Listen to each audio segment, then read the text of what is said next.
नमस्कार विद्यार्थ्यांनो, डॉक्टर कीर्तीच्या चॅनलवर तुमचे स्वागत आहे. आज मी कक्षा 6वी सुलभ भारती मराठी यातून 10वा अध्याय बाबांचं पत्र व्याख्यासाठी घेऊन आलेली आहे. आज आपण याची व्याख्या बघूया, म्हणजेच एक्सप्लेनेशन बघूया. आणि हो, ज्या मुलांना मराठी येत नाही, स्पेशली हे एक्सप्लेनेशन त्यांच्यासाठी आहे. कारण की हे मी हिंदीतून एक्सप्लेन करणार आहे आणि एक्सप्लेनेशनच्या शेवटी हिंदीमध्ये संपल्यानंतर मी तुम्हाला मराठीतसुद्धा ह्याची समरी सांगणार आहे, या लेसनबद्दल सांगणार आहे. म्हणून ज्यांना मराठी येते ते सुद्धा शेवटपर्यंत ह्या व्हिडिओवर थांबावे आणि शेवटचं ऐकावे. तर या आपण सुरू करूया. आता इथे हा जो लेसन आहे बाबांचं पत्र, ह्याच्यामध्ये एक म्हणजे मुलगी आहे जिचं नाव आहे वैष्णवी. आणि वैष्णवी एक आपल्या म्हणजे एक फॅमिली म्हणजे आई बाबा आणि वैष्णवी असे राहतात. आणि वैष्णवी जी आहे तिचे आता पेपर चालू आहे, परीक्षा सुरू झालेली आहे. त्यातून तिचा गणिताचा जो पेपर होता तो भलताच बिघडलेला आहे, म्हणजे खूपच बिघडलेला आहे. आणि त्यामुळे ती हैराण झालेली आहे, है ना.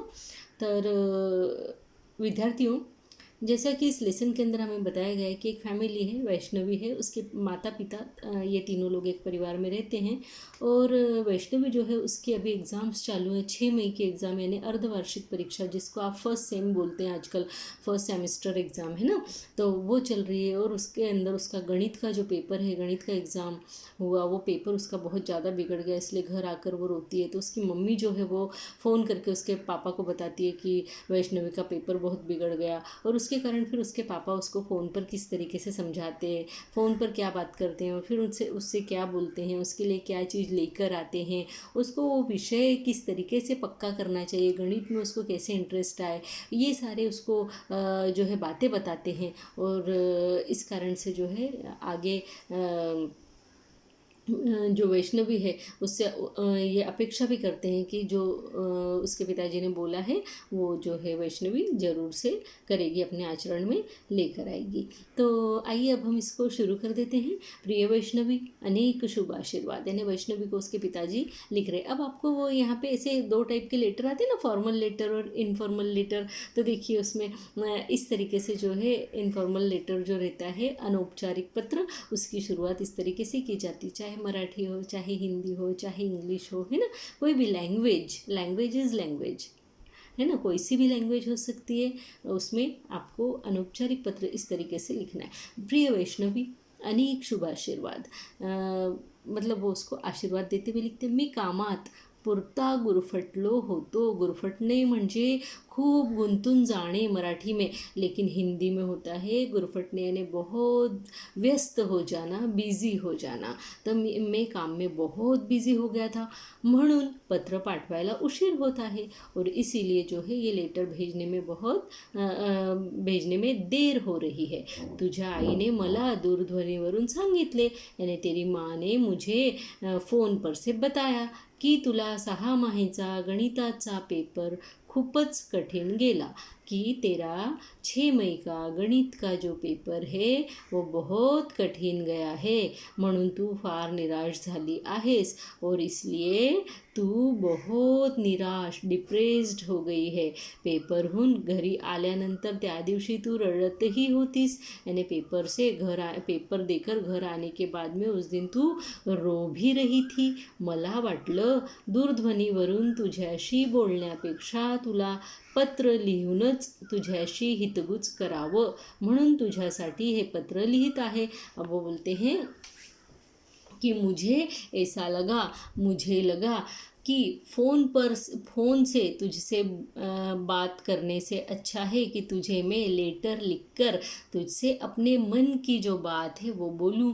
इसलिए तुझे ये लेटर लिख रहा हूँ, है ना। उसके पिता को लगा कि मैं फ़ोन पर से उसको इतने अच्छे से नहीं बोल पाऊँगा, 1 मिनट में बोलूँगा, बच्चे जो है हाँ हाँ हाँ हाँ करेंगे, इस कान से सुनेंगे, इस कान से जो है छोड़ देंगे, तो क्यों ना मैं इसको एक अच्छे से लेटर लिखूँ जो ये हमेशा संभाल कर भी रखेगी और याद भी रखेगी। जब भी वो भूलेगी तो उस लेटर को देखकर फिर से याद रख सकती है, देख सकती है कि पापा ने उसको क्या करने के लिए बोला हुआ था, है ना। तो इसलिए उसके पिताजी ने जो है उसको लेटर लिखा। यानी उसके पिताजी का एक ये भी विचार था कि भाई फ़ोन पर हम वो बात नहीं बोल सकते, इतने अच्छे से नहीं समझा सकते, इतने अच्छे से बात नहीं कर सकते जितने अच्छे से हम लिख कर और बच्चों तक अपने विचारों को पहुंचा सकते हैं। तो उन्होंने लिखा की अगं वैष्णवी, गणिताचा पेपर कठीण गेला म्हणून गणितानंतर असलेल्या विषयांचे पेपर अवघडच जाणार असे होत नाही ना। यानी वो बोले, उन्होंने सोचा पहले क्या लिखूं, है ना। फिर उन्होंने लिखा कि अरे वैष्णवी, गणित का पेपर कठिन गया, इसलिए गणित के बाद में होने वाले विषय के पेपर भी कठिन, अवघडच यानी कठिन ही जाणार, कठिनच जाणार यानी कठिन ही जाएंगे, ऐसा नहीं होता ना, ऐसा नहीं होता बेटा। मग त्या गोष्टीचा विचार करत बसल्याने उरलेल्या पेपरवरही त्याचा विपरीत परिणाम होतो। फिर बोले मग यानी फिर बार बार उसी बात का विचार करते बैठने से क्या होता है, बचे हुए पेपर पर उसका विपरीत यानी उल्टा परिणाम होता है ना। क्योंकि एक पेपर बिगड़ गया फिर आगे के पेपर भी बिगड़ जाएंगे, क्योंकि अगर वही सोचते बैठेंगे तो पढ़ नहीं पाएंगे।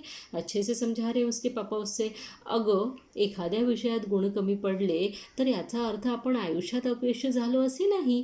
वो बोलते हैं अरे एखादे विषय में अगर हमें कम नंबर आ जाते हैं, गुण यानी नंबर कम पड़े, तो उसका अर्थ ये नहीं है कि हम आयुष्य में यानी अपने जीवन में ही फेल हो गए, अपयशी यानी फेल हो गए, है ना। वो बोलते हैं कि तुला सांगतो, तुझे बताता हूँ, गणिताशी तू मैत्री कर, यानी गणित से क्या कर, फ्रेंडशिप कर ले, मग बघ गम्मत, फिर मजा देख ह्या विषयाची, इस सब्जेक्ट की फिर मजा देख। एक बार तू उससे फ्रेंडशिप कर ले गणित से, फिर तू इसकी जो है मजा देख, तुला मुळीच भीती वाटणार नाही। वो बोले तुझे बिल्कुल मुळीच मतलब बिल्कुल भी डर नहीं लगेगा।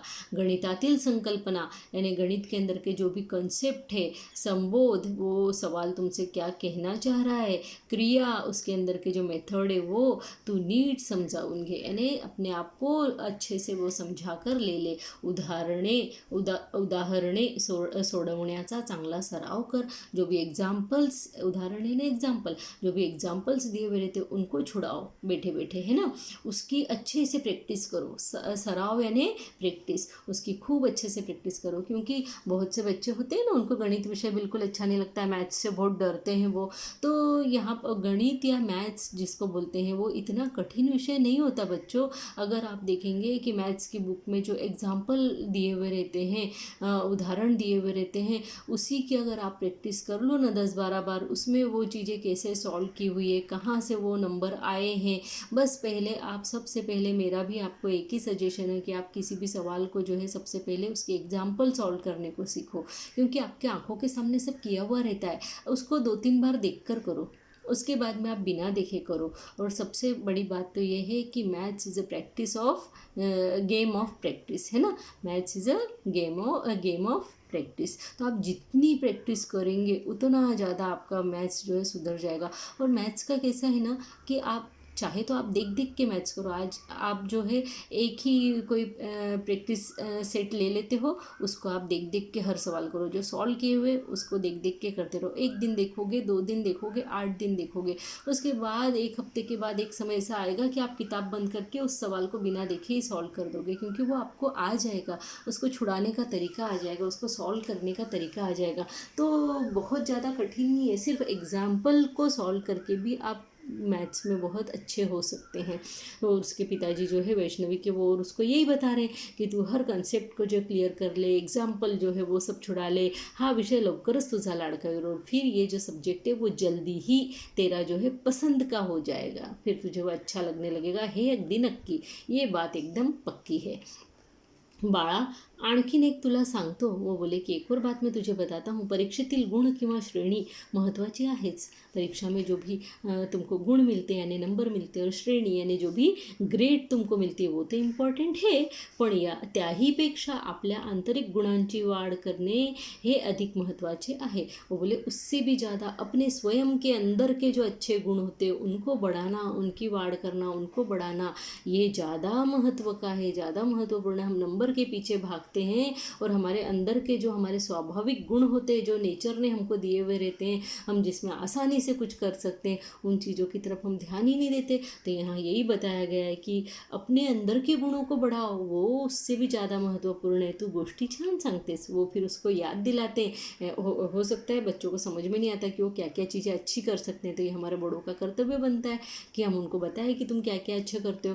तो उसके पिताजी ने उसको बताया कि तू गोष्टी छान सांगतेस, यानी तू कहानियाँ बहुत अच्छी बोलती है, दूसरों को सुनाती है, बताती है, तेरा कहानियाँ बताने का ढंग बहुत अच्छा है, तू एक्सप्लेन बहुत अच्छा करती है, चित्र उत्तम काढतेस, तू बहुत अच्छी ड्राइंग करती है, अन सुंदर नृत्य ही करतेस, यानी तू नाचती भी बहुत अच्छा है, बहुत अच्छा डांस करती है. हे सारं सुरू ठेव, यानी ये सब तू शुरू रख, कभी इसको बंद मत करना.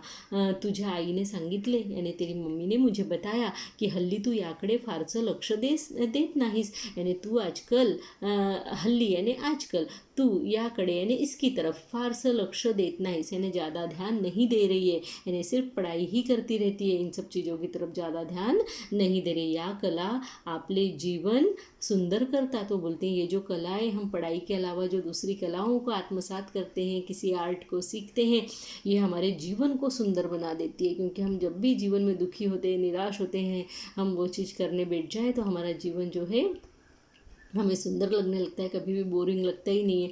आणि आपलं व्यक्तिमत्व ही फुलवतात, यानी इससे हमारा जीवन तो सुंदर होता ही है, हमारा जो पर्सनैलिटी है वो भी खिलकर बाहर आती है ना. क्योंकि हम क्या कर सकते हैं और क्या अच्छा कर सकते हैं, उसी से तो हमारी पर्सनैलिटी बनती है. तो यहाँ वही बताया गया. त्यामुळे प्रत्येकाने एखादी तरी कला जोपासली पाहिजे, यानी और इसीलिए जो है यहाँ पे वो बोलना चाहते हैं कि हर एक व्यक्ति ने एक न एक कला जो है अपने पास में उसका जोपासली पाहिजे, यानी उसको ध्यान से पाल कर रखना चाहिए, उसका रख रखाव करना चाहिए, यानी उसको हमेशा अपने साथ में रखना चाहिए. कहने का मतलब कि कोई भी कला सीख कर उसको कंटिन्यूशन में रखना चाहिए. स्वतःमधील गुणांची वाढ करायला तुला अनेक संधी मिळतील. बोले कि खुद के गुणों की वृद्धि करने के लिए तुझे कई मौके मिलेंगे, संधी यानी मौके मिलेंगे, त्यांचा तू पुरेपूर उपयोग करून घे. उसका तुझे पूरा पूरा उपयोग करना आना चाहिए, उसका तू पूरा पूरा उपयोग करके ले. बाबांनी सांगितलेले ऐकून त्याप्रमाणे तू वागशील याची मला खात्री आहे. बोले तेरे जो बाबा ने तुझे बोला है वो सुनकर पढ़कर तू उस हिसाब से वागशील, यानी उस हिसाब से रहेगी याची मला खात्री आहे. इस बात की मुझे पूरा विश्वास है. खात्री यानी विश्वास. दिवाळीच्या सुट्टीत मी गावी येणार आहे. उसके पापा कहीं बाहर जॉब में है ना, वो बोल रहे हैं कि दिवाली की छुट्टियों में मैं गाँव में आने वाला हूँ, मग आपण खूब खूब मज़ा करूँ. फिर हम लोग बहुत मज़ा करेंगे, किले बांधू. दिवाली की छुट्टियों में बच्चों का ये काम ही होता है ना, आंगन में किले बनाना मिट्टी के, फिर उसमें दिए लगाना, उसको सजाना, कलर करना. तो बोले फिर हम लोग किला बनाएंगे, कंदील तैयार करूँ, यानी जो कि लाइट लगाई जाती है दीपावली पे, जो कंदील लगाए जाते हैं ना, वो बनाएंगे. गप्पा मारू है ना, फिर हम लोग बातें करेंगे बहुत सारे. आणि दिवाळीचा फराळ ही खाऊ. दिवाळीचा फराळ यानी क्या, दिवाली पर बनाए गए खाद्य पदार्थ, जो भी मिठाइयाँ होती है, नमकीन होते हैं, वो सब है ना.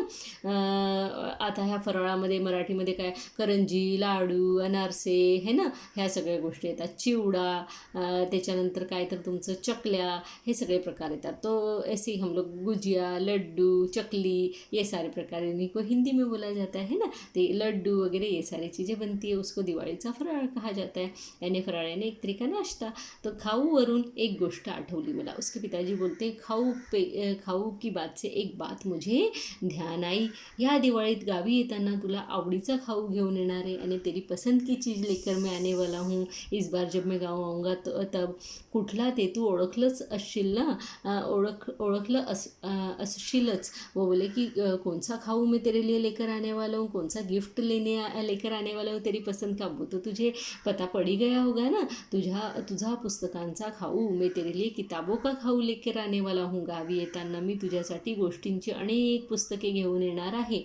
बोले गाँव आते समय मैं तेरे लिए कहानियों की कई किताबें लेकर आने वाला हूँ. वाचून बघ तू, उसको तू पढ़कर देख, खूप आवडतील तुला. यानी वो बोले खूप खूप तुझे अच्छी लगेंगी वो किताबें. बरं आता थांबतो. यानी वो लेटर लिख रहे हैं ना, तो बोले आता थांबतो. यानी अब मैं रुकता हूँ, अब मैं लिखना बंद करता हूँ. बाकी सारे भेटी अंती बोलू. यानी अब बाकी का बचा हुआ सब जब हम मिलेंगे तब बात करेंगे. तुझे बाबा, यानी तेरे पापा.